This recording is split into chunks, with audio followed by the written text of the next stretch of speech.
2020 was a challenging year, and so it is my joy to tell you all that God has wonderfully answered our prayers and all of our financial needs for 2020 have been met.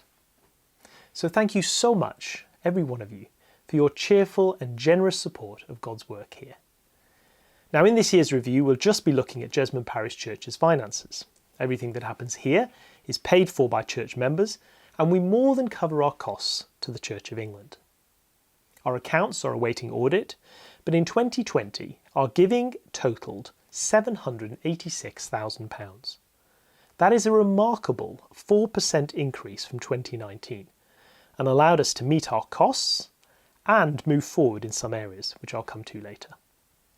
£142,000 of that total was from gift aid, and that is huge, and so please, if you can, sign up for this. We have three areas of spending: ministry, buildings and staff. Ministry costs were £105,000. That's lower than in 2019, as many of our usual activities went online or couldn't take place at all due to the pandemic. We did, however, need to invest in new equipment for filming and streaming for our online services. Our building costs came to £103,000, also lower, with reduced spending on gas, electricity, cleaning and repairs. Though there were extra costs in making our buildings COVID compliant for in-person groups such as children's and youth work and our Sunday services. And while we're talking of our buildings, we're hugely grateful to KC, our verger and his wife Emily, who live on site. Now our biggest cost is our staff team. In 2020 we spent £578,000 at JPC on staff. This year we furloughed some staff where necessary and where ministry would not be adversely affected. This reduced our staff costs and ensured we didn't end the year with a shortfall. Here is our senior staff team. Their role includes leading JPC with others to work towards our vision of reaching Tyneside. They also exercise a wider national and international ministry. It is a real joy that we've recently been able to appoint Liz Jackson to our senior staff team. She is immensely valued in this role. This year, Jonathan Redfern and his family moved out of the trust-owned property that had been their home, and this has since been sold. We're still considering how best to treat the capital reserves from the property. Here are our other pastoral staff. They pastor and lead adults of all ages and stages, and also children, youth, students and internationals, and they equip and support the hundreds of you who are involved in ministry. We praise God that this year we were able to appoint Fee Jameson as our female student worker. Here is our video production and Clayton TV staff. Zoe Earnshaw, who was so instrumental in starting and developing Clayton TV, left at the end of August, and Alice Casely is not returning to staff after her maternity leave. That just leaves Etty Tate, and we thank God for her and for all that she does. This past year has shown us how crucial online ministry is, and our digital presence, including our website, is more important than ever. We need to build on what we've done so far, and so as soon as we can, we need to add a replacement staff member to this team. Here are our support staff.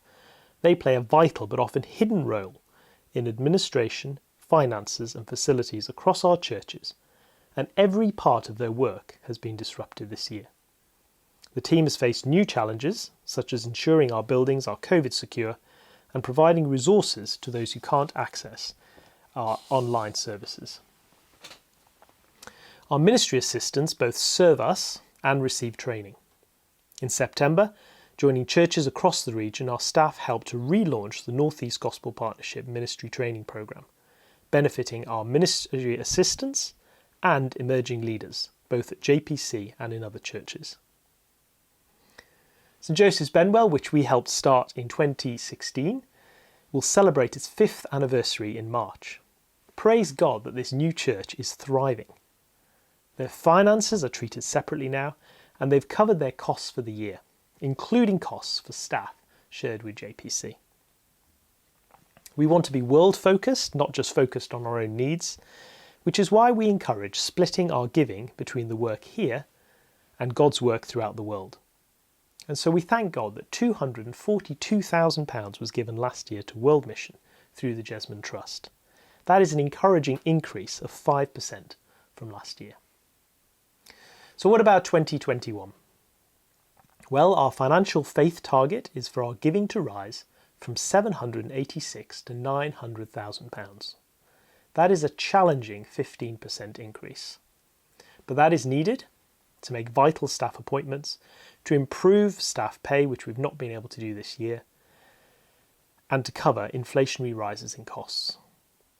And when restrictions are lifted, we need to be able to fund the increased ministry activities and use of our buildings. Of course, in these uncertain times, not all of us will be able to maintain or increase our giving. Some of us will be able to increase by a little, some by much more. Those who are not yet giving systematically can start doing so for the first time. But now is the time for all of us to consider these needs and decide how we are able to give to God's work at Jesmond Parish Church. And can I underline that it is a huge help for our planning if everyone could fill in and return the giving response form in the next few weeks, letting us know how you plan to give this year. Even if nothing is changing, it's really helpful to know that. If you're on our mailing list, you will be receiving a copy of the giving forms by post and by email, and electronic forms are also available on our website. 2021 will bring many opportunities for gospel ministry.